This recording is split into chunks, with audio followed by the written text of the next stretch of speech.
Hi friends, welcome to Nagu Mahi channel. ಇವತ್ತಿನ ವಿಡಿಯೋದಲ್ಲಿ ಚಿತ್ರಾನ್ನ ಮಾಡಿ ತೋರಿಸ್ತಾ ಇದ್ದೀನಿ. ಫ್ರೆಂಡ್ಸ್, ಚಿತ್ರಾನ್ನ ಬಹಳ ವೆರೈಟಿಯಲ್ಲಿ ಅಂದರೆ ಬಗೆಯ ಚಿತ್ರಾನ್ನ ಮಾಡಿ ತಿಂದಿರ್ತೀರ. ಆದರೆ ಈ ಥರ ನೆಲ್ಲಿಕಾಯಿಂದ ಚಿತ್ರಾನ್ನನ ಈ ಥರ ಮಾಡಿ ನೋಡಿ, ಇದರ ರುಚಿ ಅದ್ಭುತವಾಗಿ ಇರುತ್ತೆ. ಬಹಳ ಸೊಗಸಾದಂತಹ ಈ ಚಿತ್ರಾನ್ನ. ಹಾಗಾದರೆ ಈ ಬೆಟ್ಟದ ನೆಲ್ಲಿಕಾಯಿನ ಉಪಯೋಗಿಸಿ ಚಿತ್ರಾನ್ನ ಮಾಡುವುದಕ್ಕೆ ಯಾವ್ಯಾವ ಪದಾರ್ಥಗಳು ಬೇಕು ಅಂತ ನೋಡ್ಕೊಳ್ಳೋಣ. ಹೊಸದಾಗಿ ನಮ್ಮ ಚಾನಲ್ನ ನೋಡ್ತಾ ಇದ್ರೆ ಸಬ್ಸ್ಕ್ರೈಬ್ ಮಾಡ್ಕೊಳ್ಳಿ, ಮತ್ತು ಪಕ್ಕದಲ್ಲಿರುವ ಬೆಲ್ ಐಕನ್ನ ಕ್ಲಿಕ್ ಮಾಡಿ.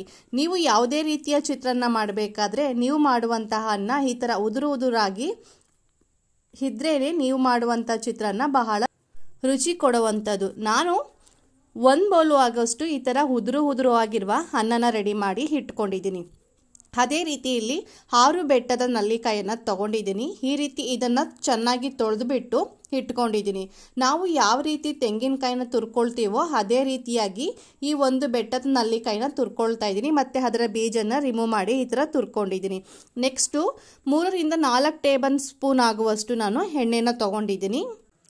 ಕಡಲೆಕಾಯಿ ಬೀಜನ 3 ರಿಂದ 4 ಟೇಬಲ್ ಸ್ಪೂನ್ ಆಗುವಷ್ಟು ತಗೊಂಡಿದ್ದೀನಿ. ಮತ್ತು ಕಡಲೆಬೇಳೆನ 1 ರಿಂದ 2 ಟೇಬಲ್ ಸ್ಪೂನ್ ಆಗುವಷ್ಟು ತಗೊಂಡಿದ್ದೀನಿ. ಹಾಗೆಯೇ ಉದ್ದಿನಬೇಳೆನೂ ಕೂಡ 1 ರಿಂದ 2 ಟೇಬಲ್ ಸ್ಪೂನ್ ಆಗುವಷ್ಟು ತಗೊಂಡಿದ್ದೀನಿ. ಮತ್ತು 1 ಟೇಬಲ್ ಸ್ಪೂನ್ ಆಗುವಷ್ಟು ತುಪ್ಪನ ತಗೊಂಡಿದ್ದೀನಿ. ಅರ್ಧ ಟೇಬಲ್ ಸ್ಪೂನ್ ಆಗುವಷ್ಟು ನಾನು ಜೀರಿಗೆನ ತಗೊಂಡಿದ್ದೀನಿ. ಹಾಗೆಯೇ ಅರ್ಧ ಟೇಬಲ್ ಸ್ಪೂನ್ ಆಗುವಷ್ಟು ಕೂಡ ಸಾಸಿವೆನ ತಗೊಂಡಿದ್ದೀನಿ. ಮತ್ತು ಸ್ವಲ್ಪನೇ ಕೊತ್ತಂಬರಿ ಸೊಪ್ಪನ್ನು ಚೆನ್ನಾಗಿ ವಾಶ್ ಮಾಡಿ ಈ ಥರ ಸ್ವಲ್ಪ ಕೊತ್ತಂಬರಿ ಸೊಪ್ಪನ್ನು ತೊಗೊಂಡಿದ್ದೀನಿ. ಚಿಕ್ಕದಾಗಿ ಕಟ್ ಮಾಡಿ ಕೂಡ ಇಟ್ಕೊಂಡಿದ್ದೀನಿ. ಹಾಗೆಯೇ ಸ್ವಲ್ಪ ಅಂದರೆ ಕರಿಬೇವಿನ ಸೊಪ್ಪನ್ನು ಇದನ್ನು ಕೂಡ ಚೆನ್ನಾಗಿ ತೊಳೆದುಬಿಟ್ಟು ಇಟ್ಕೊಂಡಿದ್ದೀನಿ. ಹಾಗೆಯೇ 1/4 ಟೇಬಲ್ ಸ್ಪೂನ್ ಆಗೋಷ್ಟು ಅರಿಶಿನ ಪುಡಿನ ತೊಗೊಂಡಿದ್ದೀನಿ. ಖಾರಕ್ಕೆ ಇಲ್ಲಿ 5 ರಿಂದ 6 ಹಸಿಮೆಣಸಿಕಾಯಿನ ಈ ಥರ ತೊಳೆದುಬಿಟ್ಟು ಈ ಥರ ಚಿಕ್ಕದಾಗಿ ಕಟ್ ಮಾಡಿ ಇಟ್ಕೊಂಡಿದ್ದೀನಿ. ನಿಮ್ಮ ಖಾರಕ್ಕೆ ಅನುಗುಣವಾಗಿ ನೋಡಿಕೊಂಡು ಹಾಕ್ಕೊಳ್ಳಿ. 10 ರಿಂದ 15 ಗೋಡಂಬಿನ ಹಾಕೊಳ್ತಾ ಇದ್ದೀನಿ. ಮತ್ತು ರುಚಿಗೆ ತಕ್ಕಷ್ಟು ಉಪ್ಪನ್ನು ತಗೊಂಡಿದ್ದೀನಿ. ಇಷ್ಟೇ ಇದಕ್ಕೆ ಬೇಕಾಗಿರುವ ಬೆಟ್ಟದ ನೆಲ್ಲಿಕಾಯಿ ಚಿತ್ರಾನ್ನ ಮಾಡೋದಕ್ಕೆ ಬೇಕಾಗಿರುವ ಪದಾರ್ಥಗಳು ಇಷ್ಟೇನೆ. ಬನ್ನಿ ಇವಾಗ ಯಾವ ರೀತಿ ಮಾಡೋದು ಅಂತ ನೋಡೋಣ. ಮೊದಲನೇದಾಗಿ ಗ್ಯಾಸ್ ಆನ್ ಮಾಡಿ ಒಂದು ಬಾಣಲಿನ ಬಿಸಿ ಮಾಡುವುದಕ್ಕೆ ಇಟ್ಕೊಂಡಿದ್ದೀನಿ. ಇದಕ್ಕೆ ಇವಾಗ 3 ರಿಂದ 4 ಟೇಬಲ್ ಸ್ಪೂನ್ ಆಗುವಷ್ಟು ಎಣ್ಣೆಯನ್ನು ಸೇರಿಸ್ಕೊಳ್ಳೋಣ. ನಂತರ ಈ ಎಣ್ಣೆ ಬಿಸಿಯಾಗಬೇಕು. ಎಣ್ಣೆ ಬಿಸಿಯಾದ ಮೇಲೆ ಇವಾಗ ಒಂದು ಅರ್ಧ ಟೇಬಲ್ ಸ್ಪೂನ್ ಆಗೋಷ್ಟು ಸಾಸಿವೆನ ಸೇರಿಸ್ಕೊಳ್ಳೋಣ. ಈ ಥರ ಸಾಸಿವೆ ಚಟಪಟ ಅಂತ ಸಿಡಿಬೇಕು. ಈ ಥರ ಆದಮೇಲೆ ಇವಾಗ ಇದಕ್ಕೆ ಒಂದು ಅರ್ಧ ಟೇಬಲ್ ಸ್ಪೂನ್ ಆಗೋಷ್ಟು ಜೀರಿಗೆನೂ ಕೂಡ ಸೇರಿಸ್ಕೊಳ್ತಾ ಇದ್ದೀನಿ.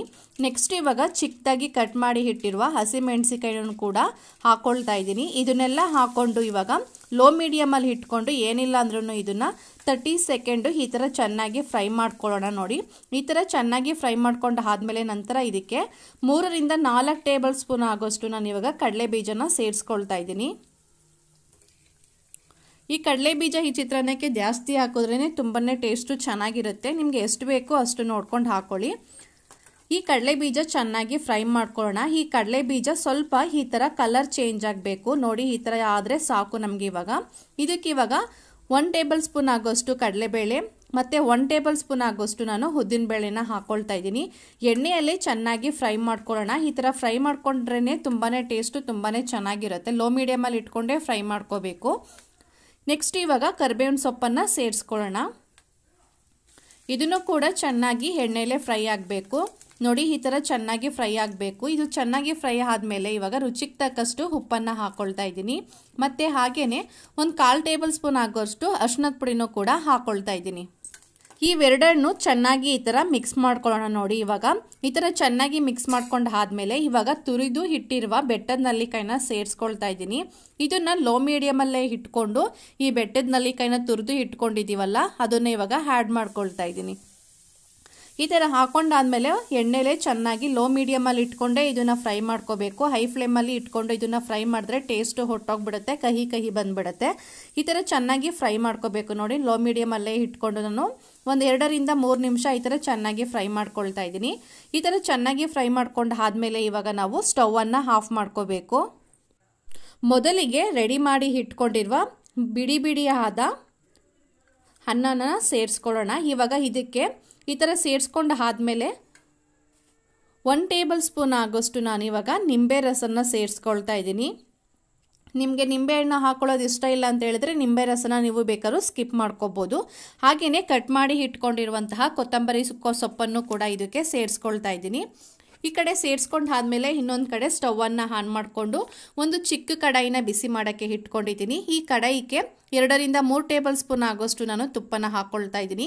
ತುಪ್ಪ ಬಿಸಿ ಆದಮೇಲೆ ನಾವು ಆವಾಗಲೇ ಒಂದು 10ರಿಂದ 15 ಗೋಡಂಬಿ ತೊಗೊಂಡಿದ್ವಲ್ಲ ಅದನ್ನು ಕೂಡ ಹಾಕ್ಕೊಂಡು ಲೋ ಮೀಡಿಯಮಲ್ಲಿ ಇಟ್ಕೊಂಡು ಈ ಗೋಡಂಬಿ ಎಲ್ಲ ಸ್ವಲ್ಪ ಬ್ರೌನ್ ಕಲರ್ ಬರೋಗಂಟ ಈ ಥರ ಚೆನ್ನಾಗಿ ಫ್ರೈ ಮಾಡಿಕೊಂಡ್ರೆ ಆಯಿತು. ನೋಡಿ ಇವಾಗ ಇದು ಕೂಡ ರೆಡಿಯಾಗಿದೆ. ಸ್ಟವನ್ನು ಆಫ್ ಮಾಡಿ ಇವಾಗ ಇದನ್ನು ಬಾಣಲೆಗೆ ಸೇರಿಸ್ಕೊಳ್ಳೋಣ. ಈ ರೀತಿ ಸೇರಿಸಿದ ನಂತರ ಎಲ್ಲವನ್ನು ಒಂದ್ಸಲಿ ಚೆನ್ನಾಗಿ ಈ ಥರ ಮಿಕ್ಸ್ ಮಾಡ್ಕೋಬೇಕು. ಇದಕ್ಕೆ ಬೇಕಾದ್ರೆ ನೀವು ತೆಂಗಿನಕಾಯಿ ತುರಿನೂ ಬೇಕಾದ್ರೆ ತುರಿದ್ಬಿಟ್ಟು ಹಾಕೋಬೋದು, ಇನ್ನೂ ಟೇಸ್ಟು ತುಂಬಾ ಚೆನ್ನಾಗಿರುತ್ತೆ. ಆದರೆ ನಾನು ಸಿಂಪಲ್ ಆಗಿ ಮಾಡಿ ತೋರಿಸ್ತಾ ಇದ್ದೀನಿ. ನೋಡಿ ಇವಾಗ ಇದು ಕೂಡ ರೆಡಿಯಾಗಿದೆ. ಬೆಟ್ಟದ ನಲ್ಲಿಕಾಯಿ ಚಿತ್ರಾನ್ನ ಬಹಳ ಸೊಗಸಾಗಿ ಇರುತ್ತೆ. ಪರಿಮಳ ಭರಿತವಾಗಿ ರುಚಿಯಾದ ಕೂಡಿರುವ ಈ ಚಿತ್ರಾನ್ನ ರೆಡಿಯಾಗಿದೆ. ನೋಡಿ ನೀವು ಬಗೆ ಬಗೆಯ ಚಿತ್ರಾನ್ನ ಮಾಡಿ ನೋಡಿ ತಿಂದಿರ್ತೀರ. ಆದರೆ ಈ ಥರ ಬೆಟ್ಟದ ನಲ್ಲಿಕಾಯಿ ಚಿತ್ರಾನ್ನನ ಈ ಥರ ಒಮ್ಮೆ ಟ್ರೈ ಮಾಡಿ ನೋಡಿ. ಇದನ್ನು ತಿಂದವರು ಹೇಳ್ತಾರೆ ತುಂಬ ಅದ್ಭುತವಾಗಿ ಇತ್ತು ಅಂತ. ಈ ಚಿತ್ರಾನ್ನ ಅಂತೂ ತುಂಬಾ ಚೆನ್ನಾಗಿರುತ್ತೆ. ಒಂದ್ಸಲ ಈ ವಿಧಾನದಲ್ಲಿ ಟ್ರೈ ಮಾಡಿ ನೋಡಿ ಮತ್ತು ಹೇಗೆ ಬಂತು ಅಂತ ಕಮೆಂಟ್ ಮೂಲಕ ತಿಳಿಸಿ. ಈ ವಿಡಿಯೋ ಇಷ್ಟ ಆದರೆ ಒಂದು ಲೈಕ್ ಮಾಡಿ, ಶೇರ್ ಮಾಡಿ, ಮತ್ತೆ ನಿಮ್ಮ ಫ್ಯಾಮಿಲಿಗೂ ಹೆಚ್ಚೆಚ್ಚು ಈ ವಿಡಿಯೋನ ಶೇರ್ ಮಾಡಿ. Thank you for watching my video.